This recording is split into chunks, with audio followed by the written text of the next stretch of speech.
Yes, go ahead. Jenna, may I ask a question? Kevin Wilde said about a month ago on this show he has a velvet or satin jacket that only works on Christmas Eve. Today's Christmas Eve and you're not busting it out? What are you doing? Like, come on. During the commercial break, do a wardrobe change. Good memory. Like, I was waiting for it, Wildes. The elves are waiting for it. Everyone's waiting for it. It's not, and you're not wearing it. Yeah, I'm going to get it. I'm just saying, Jenna. That's all. No he problem, said Christmas Eve. When we all end up at Wild's house tonight, I'm sure we'll end up seeing it. All right, let's get to the NBA. We got a great one to start off the show. Giannis and the Bucks taking on Jason Tatum and the Celtics. Here we go. Boston down 1 in the final seconds. Tatum from deep over who? Over Giannis. For Tatum, his 30th point of the night. It puts Boston up 2 with 0.4 seconds to go. Bucks with a chance for overtime. Watch it. A perfect play drawn up only for Giannis. Fouled on the inbound pass. So Giannis will go to the line he needs to. First one, boom, makes it. Second one, should be a lock.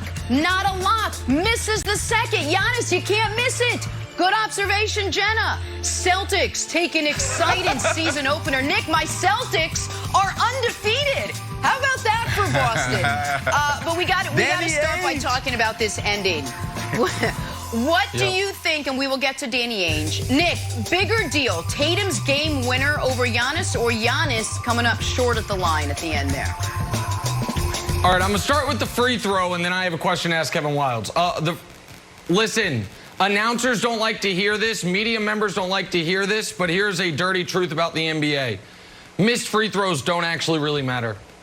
Find me the last championship swung by a missed free throw. There's one in the last decade. Kawhi Leonard missed one before the Ray Allen 3.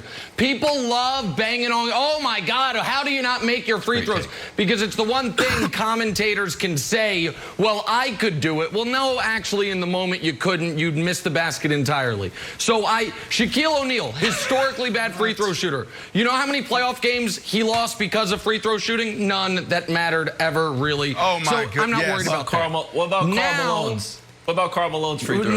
Now we're going 25 years ago. Karl Malone had other issues. So if we want to go back a quarter century, that's fine. But Kevin Wildes, on the Tatum thing, I have a question for you. Do you want the real take, or do you want the fake take that everyone is going to give today? Which one do you want? You tell me. Well, I like the realness. I like the realness. The great album title, and it's what I'm looking for you. It's what all of America is looking for you. I would like the real take, please. Okay. Because the fake take would have been, this is the arrival of a superstar. These are the moments. Oh, yeah. This is how Jason Tatum takes the next leap, and you're going to hear that all throughout the day. Here's the real take. That was an egregious miss. That was missed so badly it went in. That's the answer. So, like, what's the bigger deal? Well, Giannis missed a free throw barely. Tatum missed his shot by 4 feet so badly that it banked in. I totally agree. Because here's what I know. He was not trying to bank this in. He missed it not by this much, but by this much. I know. And so, listen, the win counts and the Celtics feel good, but that's not a good shot. And it's not that it's a bad shot because it was contested or anything. It's a bad shot, Wildes, because he missed it by 3.5 feet. So that's the. So I say neither's a big deal. Giannis's miss or Tatum's even worse miss that was missed so bad it went in. That's the honest take. I totally agree. I think the basketball gods are very upset this morning. Basketball has a way of balancing itself out. You want to bank in a 3? There's an alert. God gets an alert. The basketball gods, there's several. Boop, boop, boop. Oh, banked in 3, game winner. Oh, no. Accept, bingo, phantom call, lob. There we go. The basketball world is righted. But Giannis can't miss that. And then the basketball gods are like, dude, we gave you a shot here. Of course he can. And Brandon, here's the other weird thing about Giannis that I agree with Nick. It is the rare clutch, not clutch fourth quarter. He had 18 points. He went 7 for 10. He went 1 for 2 for the line. Problem is, the one that you missed cost you the game. So I thought the basketball gods were very upset with Giannis. And I'll give you this question, Brandon. Little anecdote, and Nick, you mentioned this the other day because some announcer, they pumped in air ball. The Celtics played in stadium noise while Giannis is on the line. And I was like, yeah, that's right. Like, I guess that's allowed, but it opens up a big Pandora's box of what you can play unnaturally in the sound to you know, you can start putting on Nick Wright's takes about Tatum over the. I don't know why the Celtics would necessarily do that. Maybe that would be a Bucks thing. But overall, I thought that was weird too. And Nick, I agree with your earlier take where it's like, I bet that the NBA is like, you know what, just cheering or maybe a little bit of booing, but you can't play with the audio that much in an empty arena. Yeah, I don't know, guys. I was torn on this one. And the reason why is because what I saw last night was two players trying to ascend to the next tier on your Nick Wright tiers. And that's what I saw. On one side, you saw Tatum, who has this big question mark around him. What's the question mark?